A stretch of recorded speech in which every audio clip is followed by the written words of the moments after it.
Bienvenue sur Festool TV. Je m'appelle Franck et aujourd'hui je vais vous montrer comment faire des coupures en large, des coupes en biais et des rainures avec la HK85. Je la branche sur le courant et on peut commencer. Je monte la HK85 sur le rail FASK pour coupe d'onglet. Elle est mise ici. Je peux régler quelques angles sur le côté. Dans ce cas, je vais couper la planche à 90 degrés. Voyons voir comment ça fonctionne.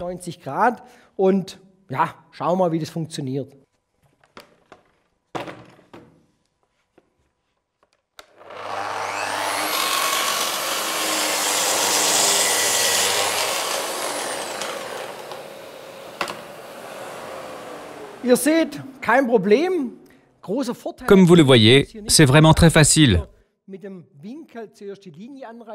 Je n'ai pas besoin de tracer de ligne. C'est un grand avantage. Je mets juste un repère. Je mets les deux butées en position et je peux ensuite raccourcir la planche. Je vais maintenant scier une inclinaison de tête de chevron sur cette planche. Je règle le rail sur 60 degrés.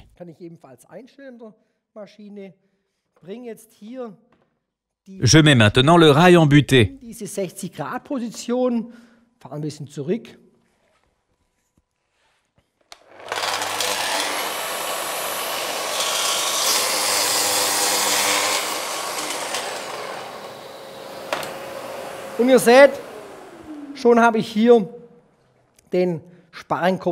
Comme vous le voyez, la tête de chevron est sciée. Quand on a de tels chevrons, on a des poutres dans la partie inférieure. On peut les visser et les maintenir avec des morceaux de bois. Mais c'est plus confortable de fraiser une rainure et d'y insérer les poutres. Je peux réaliser ça avec la HK85. Je retire le rail. Je peux monter un dispositif de rainure sur la HK85. Je vous montre maintenant comment ça fonctionne. En premier, le tuyau d'aspiration et l'alimentation électrique sont retirés. Maintenant, j'enlève la lame de scie.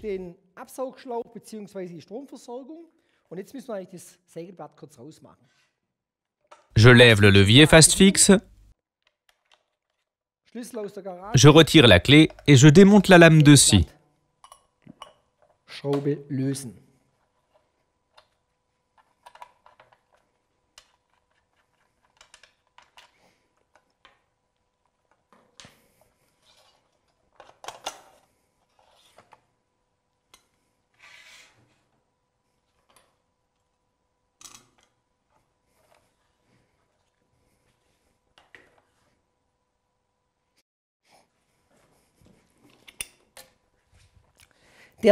La fraise à rainurer est en deux parties. Cela signifie que je peux régler la fraise à rainurer jusqu'à une épaisseur maximale de 25 mm. Je peux donc régler différentes épaisseurs. Voici quelques rondelles avec lesquelles je peux régler l'épaisseur selon les besoins.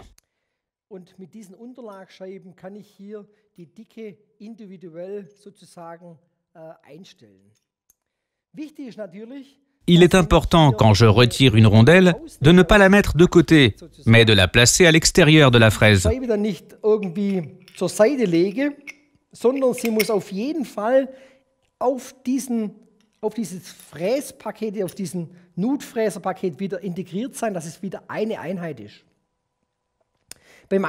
Dans mon exemple, je règle la fraise à rainurer à une largeur maximale de 25 mm et la profondeur de fraisage à 35 mm.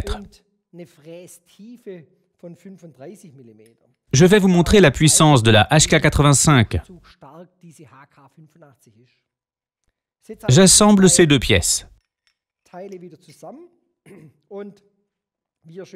Comme vous voyez, j'ai ici sur le côté de petits taillants pour plaquettes réversibles. Elles sont même numérotées, de sorte qu'on sait exactement quelle lame est usée.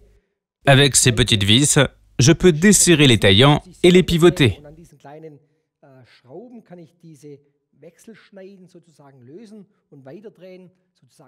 Lorsque les 4 faces sont usées, le taillant sera à remplacer.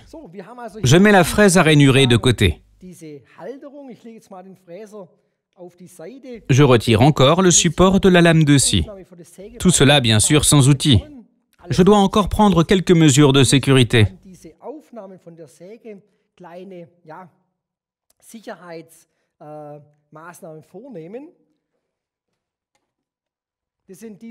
Pour cela, je visse ces carters sur les trous oblongs.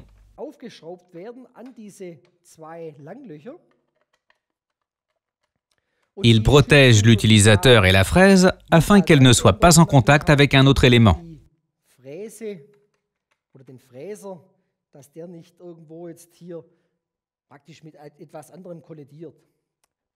Les carters doivent être placés dans la partie inférieure et supérieure. Lors du montage des carters, il faut veiller à trouver la bonne fixation et à ce que les vis soient bien serrées. Den Sitz finden und dann im oberen Bereich die Schrauben gut anzieht.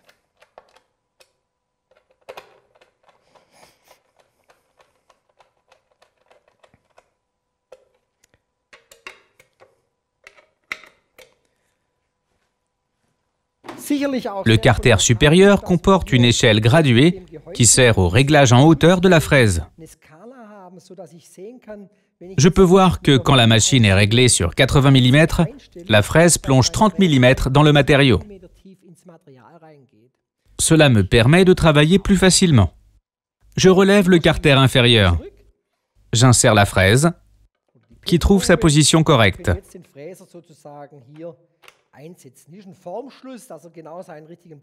Je bloque la fraise avec une bride.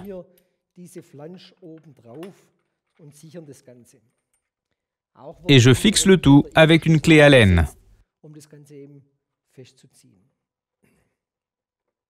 C'est très pratique d'installer la fraise. C'est facile et rapide de la changer. Je remets la clé dans son logement. J'abaisse le levier fast-fixe.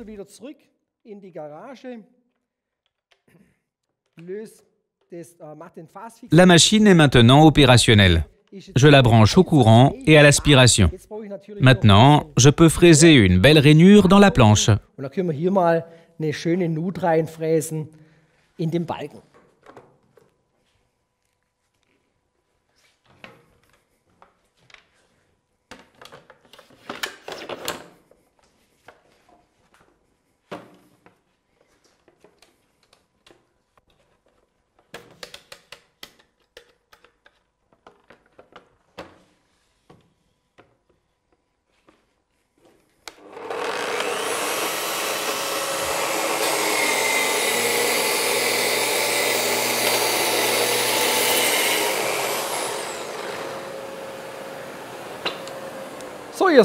On voit la rainure bien fraisée.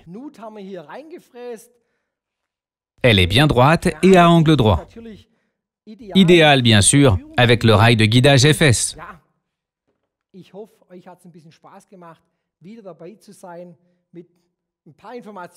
J'espère que cette démonstration vous a plu et je serai content de vous retrouver sur Festool TV. À bientôt, Franck.